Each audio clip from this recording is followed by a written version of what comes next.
आज हम पढ़ेंगे अंतर्राष्ट्रीय संबंध के बारे में। पहले अंतर्राष्ट्रीय संबंध को पढ़ने से पहले ये दो शब्द से मिलके बना है।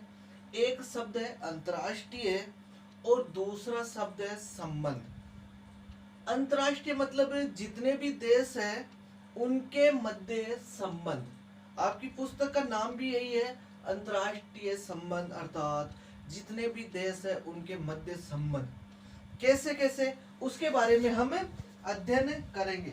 उससे पहले कुछ विचारधारा है उनको हम पढ़ लेते हैं। कुछ विचारधारा, पहले अंतर्राष्ट्रीय संबंध और अंतर्राष्ट्रीय राजनीति, विश्व सरकार और विश्व राजनीति कुछ ऐसे शब्द हैं जिनके बारे में हमको जानकारी होनी चाहिए। अगर हम अंतर्राष्ट्रीय संबंध इसका सामान्य अर्थ देखें, अंतर्राष्ट्रीय संबंध का सामान्य अर्थ देखें तो इसका सामान्य अर्थ क्या होता है? इसका सामान्य अर्थ यह होता है कि जो देश होते हैं, चाहे भारत पाकिस्तान हो, चाहे भारत अमेरिका हो, किन्हीं भी दो देशों या दो से अधिक देशों के मध्य जो संबंध होते हैं, संबंध दो तरह के होते हैं, एक सैद्धांतिक होता है और एक व्यवहारिक होता है। इसमें केवल व्यवहारिक पक्ष का अध्ययन किया जाता है। इसमें केवल व्यवहारिक पक्ष का अध्ययन किया जाता है। इसमें क्या होता है? राष्ट्रों के जो मध्य हैं उसमें राष्ट्रों के मध्य केवल व्यवहारिक पक्ष का अध्ययन किया जाता है। एक होता है सैद्धांतिक, एक होता है व्यवहारिक। सैद्धांतिक किताबी ज्ञान मान लो और व्यवहारिक आमने सामने बैठ के मान लो। अगर हम सिंपल तरीके से समझे तो व्यवहारिक पक्ष, भारत का प्रधानमंत्री गया, भारत के प्रधानमंत्री नरेंद्र मोदी गया मान लो अमेरिका, और वहां मिला वर्तमान में अमेरिका के राष्ट्रपति है जो बाइडेन। उनके मध्य जो वार्तालाप हुई, जो संबंध बने, उनको कहा जाता है अंतर्राष्ट्रीय संबंध। एक होता है अंतर्राष्ट्रीय राजनीति, अंतर्राष्ट्रीय राजनीति।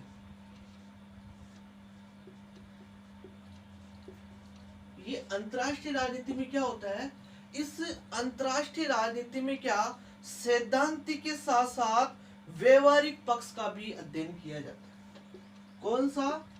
सैद्धांतिक के साथ व्यवहारिक पक्ष का भी अध्ययन किया जाता है। ये चीज ध्यान रखना, अंतर्राष्ट्रीय संबंध में केवल व्यवहारिक पक्ष का अध्ययन किया जाता है, लेकिन जो अंतर्राष्ट्रीय राजनीति है उसमें सैद्धांतिक और व्यवहारिक दोनों पक्षों का अध्ययन किया जाता है। ये चीज होगी क्लियर। उसके बाद में इसके बाद में आता है अंतर्राष्ट्रीय मामले। कुछ शब्द है, इन शब्दों पे गौर करना। इसके बाद में आता है अंतर्राष्ट्रीय मामले। अंतर्राष्ट्रीय मामले का क्या अर्थ होता है? अंतर्राष्ट्रीय मामले, इस अंतर्राष्ट्रीय मामले में आर्थिक और तकनीकी पक्ष, किसका? आर्थिक प्लस तकनीकी, इसका अध्ययन किया जाता है। आर्थिक और तकनीकी पक्ष का अध्ययन किया जाता है अंतर्राष्ट्रीय मामले में। अब आता है चौथा शब्द आता है विश्व राजनीति। विश्व राजनीति,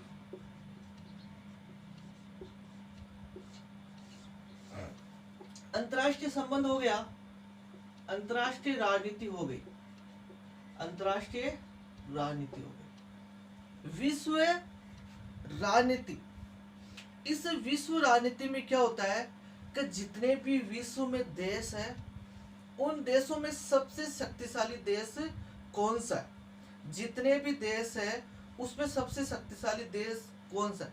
एक देश है, दो देश है, या बहुत सारे देश है? बहुत सारे देश है। द्वितीय विश्व युद्ध हुआ, द्वितीय विश्व युद्ध हुआ 1939 में हुआ।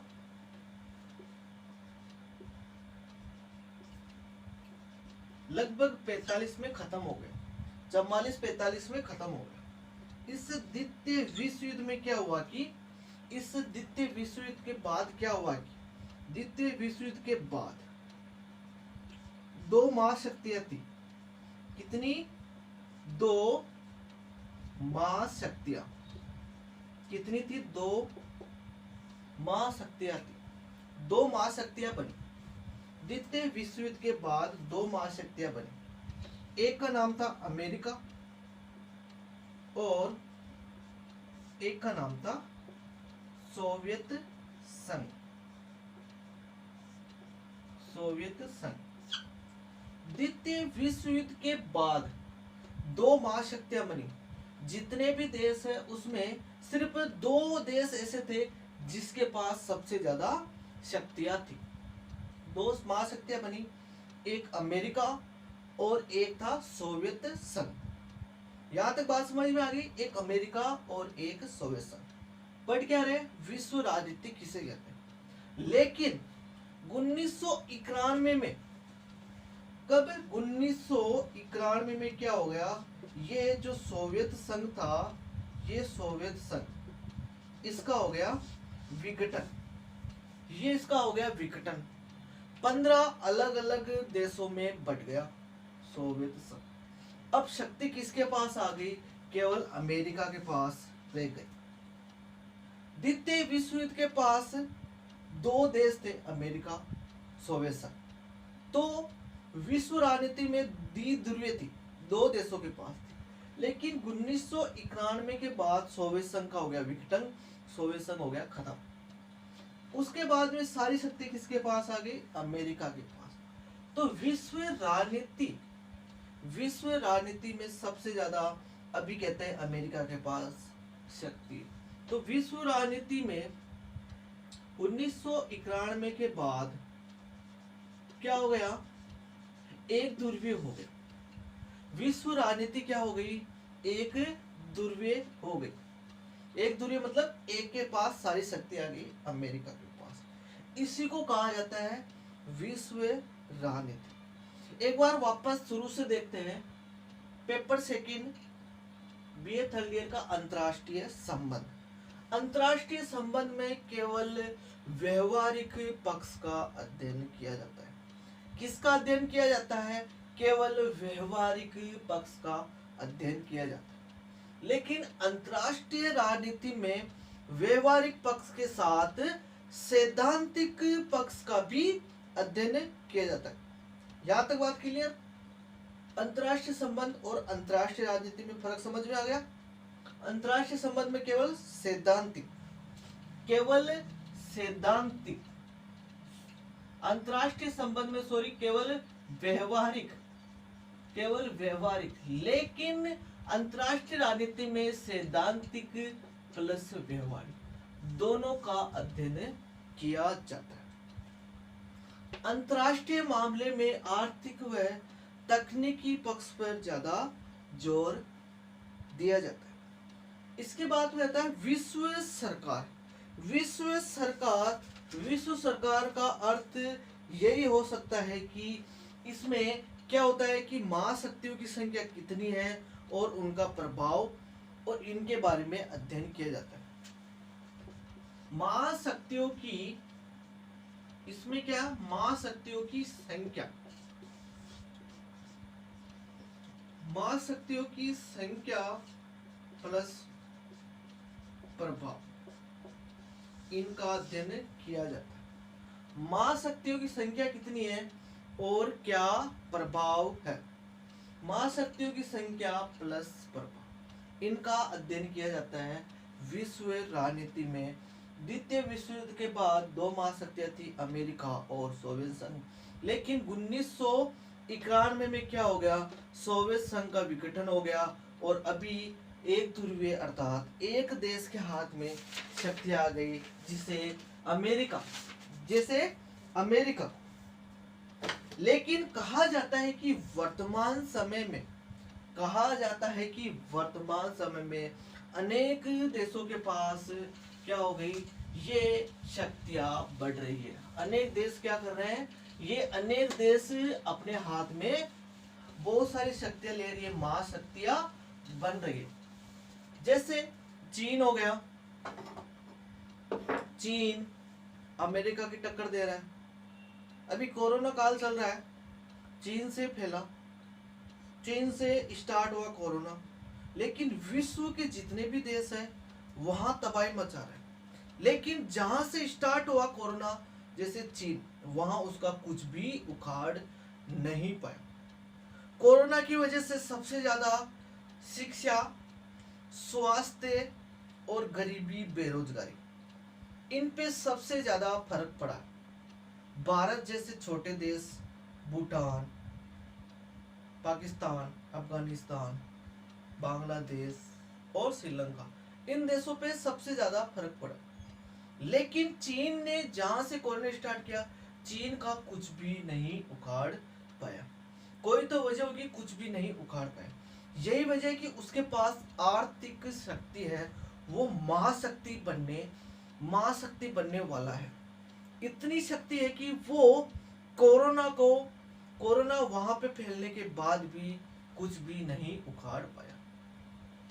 एक चीज और, अभी क्या, विश्व राजनीति 1991 के बाद विश्व राजनीति, जो विश्व राजनीति है, विश्व राजनीति क्या हो गई, 1991 के बाद विश्व राजनीति एक ध्रुवीय हो गई। क्या हो गई, एक ध्रुवीय अर्थात सारी शक्ति किसके पास है, अमेरिका के पास है। लेकिन वर्तमान समय में अमेरिका को टक्कर देने वाले बहुत सारे देश हैं। एक विद्वान है फरीद जकारिया, एक विद्वान है फरीद जकारिया। ये विद्वान कहते हैं कि आज अमेरिका को टक्कर देने वाले कौन कौन से भारत और चीन जैसे देश उभर रहे हैं। फरीद जकारिया ये कहते हैं कि आज अमेरिका को टक्कर देने वाले भारत और चीन ये उभर रहे हैं, ये महाशक्ति बनने वाले हैं। अर्थात आज विश्व की जो राजनीति है एक ध्रुवीय से बहुध्रुवीय हो रही है। बहुत सारे देशों के पास बहुत सारे देश महाशक्ति बनने वाली है। फरीद जकारिया कहते हैं कि भारत और चीन क्या बनने वाले हैं, महाशक्ति बनने वाले हैं। कौन, फरीद जकारिया कहते हैं कि जो फरीद जकारिया है ये कहते हैं कि भारत और चीन ये क्या बनने वाले हैं, महाशक्ति बनने वाले हैं। इसके अलावा एक विद्वान है बाचा, ये कहते हैं कि आज अमेरिका को टक्कर देने वाले बहुत सारे देश हैं। फरीद जकारिया कहते हैं कि एक ध्रुवीय से बहुध्रुवीय बन रहे हैं। भारत और चीन अमेरिका को क्या दे रहे हैं, टक्कर दे रहे हैं। लेकिन बाचा कहते हैं कि ब्रिक ये देश ऐसे हैं कि अमेरिका को आज टक्कर दे रहे हैं। ये बाचा कहते हैं कि आज अमेरिका को टक्कर दे रहे हैं। एक तो बी से ब्राजील, बाचा के अनुसार महाशक्ति कौन बनने वाले हैं, बी से ब्राजील, आर से रूस, आई से इंडिया और सी से चीन। बाचा कहता है कि अमेरिका को टक्कर देने वाले ये चार देश हैं, ब्राजील, रूस, इंडिया और चीन। इसके अनुसार आज एक ध्रुवीय से बहुध्रुवीय हो रही है। जो विश्व की राजनीति है एक ध्रुवीय से बहुध्रुवीय हो रही है। किनके अनुसार? बाचा के अनुसार। अब ये ब्रिक है, यहां से क्वेश्चन बन सकता है। कैसे बन सकता है ये ध्यान रखना, ये आपको ध्यान में रखना है। यहां से क्वेश्चन कैसे बन सकता है। रिक की स्थापना हुई थी 2003 में। 2003 में एक संगठन बना था। पुस्तक का नाम है अंतरराष्ट्रीय संबंध। इसी को ध्यान में रख के पूरी आपकी जो पुस्तक है इसी से संबंधित है। अंतरराष्ट्रीय संबंध, दो देशों के बीच में, दो से ज्यादा देशों के बीच में कैसा संबंध होना चाहिए। रिक, रूस, इंडिया और चीन, इन तीन देशों ने मिलकर एक संगठन बनाया था जिसका नाम था रिक 2003 में। लेकिन 2009 में क्या कर दिया, एक देश को और मिला दिया, उसका नाम था ब्राजील। तो हो गया ब्रिक। क्या हो गया? ब्रिक। उसके बाद में 2 साल बाद में क्या कर दिया, साउथ अफ्रीका को भी इसमें मिला लिया गया। साउथ अफ्रीका, तो इसका नाम हो गया ब्रिक्स 2011 में। ये संगठन था। पहले 2003 में क्या था, केवल 3 देशों का संगठन था। RIC, रूस, इंडिया, चीन। 2003 में तीन देश मिलकर एक संगठन बनाया था जिसका नाम था रिक। लेकिन 2009 में 4 देशों का संगठन बना जिसका नाम है ब्रिक 2009 में। लेकिन 2 साल बाद 2011 में क्या कर दिया, 5 देशों का संगठन बन गया जिसमें साउथ अफ्रीका को भी शामिल कर लिया गया। B से ब्राजील, R से रूस, I से इंडिया, C से चाइना और A से साउथ अफ्रीका।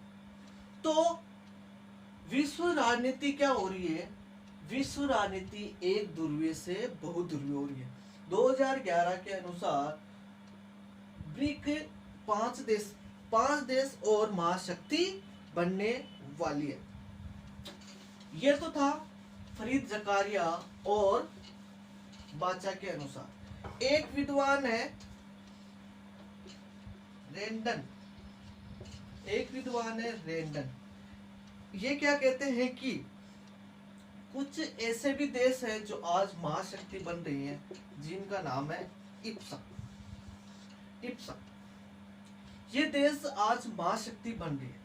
I से इंडिया, B से ब्राजील और A से साउथ अफ्रीका। केवल 3 देश आज ऐसे हैं कि अमेरिका को टक्कर दे रही है। अर्थात विश्व राजनीति क्या हो रही है, एक ध्रुवीय से बहुध्रुवीय हो रही है। तो इन विद्वानों के अनुसार आज विश्व राजनीति एक ध्रुवीय से बहुध्रुवीय हो रही है। अभी तक हुई नहीं है, हो रही है। जब हो जाएगी तो इन विद्वानों की बात भी सही हो जाएगी। अब है मेन अपना, ये तो था इंट्रोडक्शन अंतरराष्ट्रीय राजनीति में पढ़ने के लिए क्या क्या करना चाहिए, ये तो था इंट्रोडक्शन। अब है अंतरराष्ट्रीय राजनीति के संबंध। अंतरराष्ट्रीय राजनीति के संबंध। अब इसके बाद में हम पढ़ेंगे अंतरराष्ट्रीय जो राजनीति के सिद्धांत है वो कैसे कैसे आज अंतरराष्ट्रीय संबंध कैसे बने। तो अपनी पुस्तक का नाम क्या नाम है, अंतरराष्ट्रीय संबंध। और किसमें पढ़ रहे हैं, राजनीति विज्ञान।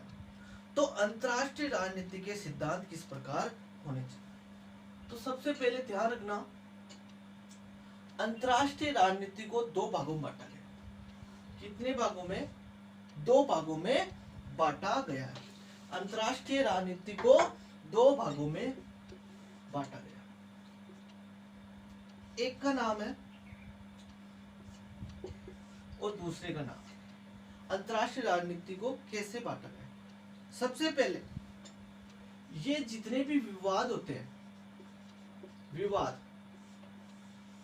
जितने भी विवाद होते हैं वो किस आधार पे होते हैं? अपने हित के आधार पर, अपने हित के आधार पर, राष्ट्रीय हित के आधार पर। राष्ट्रीय हित के आधार पर जो विवाद होते हैं, इसमें कैसे विवाद होते हैं? एक तो जितने भी विवाद अर्थात लड़ाई झगड़े, एक तो प्यार मोहब्बत से समझा जाते हैं मां, जैसे दो भाइयों के बीच में लड़ाई हुई, किसी भी चीज के लिए लड़ाई हुई, चाहे जमीन के लिए लड़ाई हुई, चाहे पैसों के लिए लड़ाई हुई, दो भाइयों के बीच में लड़ाई हुई, घर वालों ने समझा दिया तो मान जो लड़ाई में कुछ नहीं पड़ा।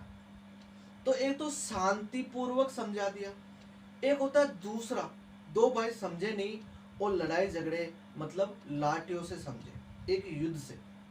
तो यही है अंतर्राष्ट्रीय राजनीति में क्या होता है, अंतर्राष्ट्रीय संबंध में क्या होता है? राष्ट्रीय हित, जितने भी विवाद होते हैं राष्ट्रीय हित, खुद के हित के लिए, अपना जो देश है अपने खुद के हित के बारे में ज्यादा सोचते हैं। उन विवादों में दो तरह के होते हैं, विवाद दो तरह के होते हैं, एक तो होते हैं सामान्य, एक होते हैं सामान्य। ये जो चीज बता रहा हूं आपको अपनी 1 वीक सीरीज या पासबुक में नहीं मिलेगी।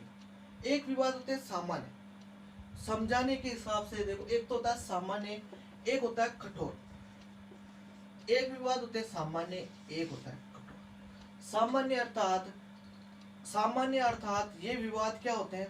विवाद आसानी से सुलझा जा सकते हैं, वार्ता के आधार पर, एक दूसरे से बातचीत करने के आधार पर, एक दूसरे का सहयोग करने के आधार।